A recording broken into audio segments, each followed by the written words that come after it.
23 fevral 2025-ci il saat 07:00 Bakı-Şamaxı Yevlax magistral avtomobil yolunun 108-ci kilometrliyində gecə saatlarından yağan qar asfalt beton örtüyündə buzlaşmaya səbəb olmuşdur. 19 nömrəli xüsusi təyinatlı yol istismarı idarəsi tərəfindən yola xüsusi təyinatlı texnikalar vasitəsilə hissə heyət tərəfindən duz qum qarışığından material verilir.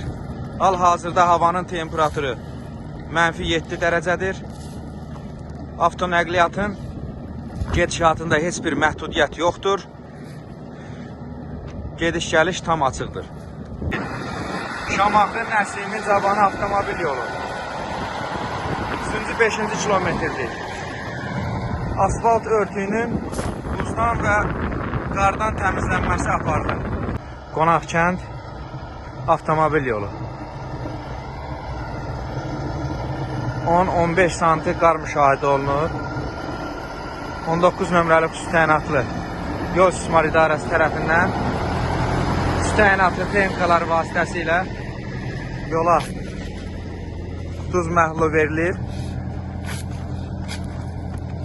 Bakı-Şamaxı Yevlax magistral avtomobil yolunun 106-cı 120-ci kilometrliyi 19 nömrəli xüsusi təyinatlı yol istismar MMC tərəfindən yol örtüyündə olan buzlaşma aradan qaldırılır. Hal-hazırda yola duzqum qarışığı materialı verilir. Nəqliyyatın hərəkətində heç bir məhdudiyyət yoxdur. Temperatur -7 dərəcə.